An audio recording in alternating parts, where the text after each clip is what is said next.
భోగాపురం విమానాశ్రయం విషయంలో జగన్ గారిపై విష ప్రచారం చేస్తున్నారు అని భోగాపురం అంతర్జాతీయ విమానాశ్రయం కోసం 2800 ఎకరాల భూములు సేకరించి రైతులకు పరిహారమిచ్చి అనుమతులు తెచ్చి 80% పనులు పూర్తి చేసింది జగన్ గారి హయాంలోనే అని మాజీ ఎంపీ వైఎస్ఆర్సీపీ జాతీయ అధికార ప్రతినిధి మార్గాని భరత్ తెలిపారు. భోగాపురం ఎయిర్పోర్ట్ కి సంబంధించి ఈ భోగాపురం ఎయిర్పోర్ట్ వైఎస్ఆర్ కాంగ్రెస్ పార్టీ పైన తప్పుడు ఆరోపణలు చేస్తా ఉన్నారు. నేను అడుగుతా ఉన్నా, ఆంధ్రప్రదేశ్ ముఖ్యమంత్రి చంద్రబాబు నాయుడు గారు, నారా లోకేష్, పవన్ కళ్యాణ్ వీళ్ళు ముగ్గురు ఏం చెప్తున్నారండి? ఎర్ర బస్సు వెళ్ళలేని ప్రాంతానికి ఎయిర్ బస్ ఏంటి అని చెప్తా ఉన్నారు. మీరు క్లియర్ గా వీడియో చూశారు. ఆ రోజు మీటింగ్ లో ఒక మహిళ చెప్పిన మాట, ఆ మహిళ చెప్పిన మాట ఎర్ర బస్సు రాని ప్రాంతానికి ఎయిర్ బస్ ఏంటనేది ఆ మహిళ చెప్తే జగన్మోహన్ రెడ్డి గారు ఆ మహిళ ఇలా చెప్పిందని చెప్పారు. దానికి అర్థము భోగాపురం ఎయిర్పోర్ట్ వద్దని కాదు. జగన్మోహన్ రెడ్డి గారు కూడా క్లియర్ గా ఆ రోజు చెప్పిన అంశం ఏంటి? గతంలోకి వెళ్తే అక్కడ నేవీకి సంబంధించి ఎయిర్పోర్ట్ ఉంది. ఆ ఎయిర్పోర్ట్ ఉంటుండగా ఇంకొక ఎయిర్పోర్ట్ ఎందుకు అనేది దానికి తాలూకా అర్థము.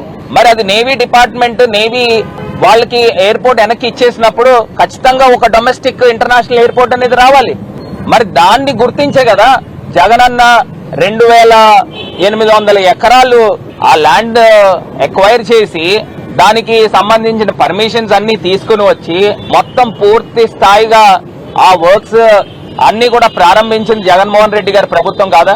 చంద్రబాబు నాయుడు గారు ఏం చేశారండి?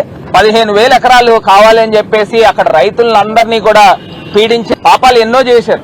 ఇవాళ వాళ్ళు గవర్నమెంట్ దిగిపోయే టైంకి 2019లో ఇంకా 4 రోజులు ఉందనగా ఎలక్షన్ కోడ్ వస్తుంది అనగా హడావిడిగా ఏ పర్మిషన్ ఉందండి మీ దగ్గర? ఆల్ ఇండియా ఏవియేషన్ పర్మిషన్ ఉందా? ఏ పర్మిషన్ ఉందా? ఏం పర్మిషన్ లేకుండా తీసుకొచ్చి శిలాఫలకం వేస్తే సరిపోద్దా? అసలు ల్యాండ్ ఎక్విజిషన్ ఎక్కడ చేశారు? దీనికి సంబంధించి R&R ఎక్కడ ఇచ్చారు? దీనికి సంబంధించి కేంద్ర ప్రభుత్వం దగ్గర నుంచి పర్మిషన్స్ ఎక్కడ వచ్చినాయి? ఇవేమీ లేకుండా ఇవాళ తీసుకుని వచ్చి నేను శిలాఫలకం వేసాను, నేనే ప్రారంభించాను, నేనే దాన్ని కంప్లీట్ చేశాను అని అంటే ప్రజలు ఎవరో కూడా హర్షించారు. ఆ రోజు 2019 నుంచి 24 మధ్యలో 2.5 సంవత్సరాలు కరోనాతో పోయినప్పటికీ కూడా ఆ రోజు శంకుస్థాపన చేసి ఆ రోజు GMR గ్రంథి మల్లికార్జునరావు గారిని తీసుకుని వచ్చి, ఎందుకంటే ఆయనదే ఆ ఎయిర్పోర్ట్, ఆయన్ని తీసుకుని వచ్చి ఆయనే చెప్పాడు, రాజశేఖర్ రెడ్డి గారు హైదరాబాద్ ఎయిర్పోర్ట్ ఆయన అమృత హస్తాలతో ప్రారంభించారు, కంప్లీట్ చేశారని ఇలా 2 చేతులు జోడించి నమస్కారం పెట్టారు. ఇప్పుడు వాళ్ళ తనయుడు, ఇది యాదృచ్ఛికమో లేకపోతే దేవుడు రాసిన ఇదో తెలియదు కానీ వాళ్ళ తనయుడు జగన్మోహన్ రెడ్డి గారు అమృత హస్తాలతో ఈ భోగాపురం ఎయిర్పోర్ట్ ని శంకుస్థాపన చేశారు. వారి చేతుల మీదే కంప్లీట్ అవ్వాలని కోరుకుంటున్నానని ఆయనే చెప్పాడు.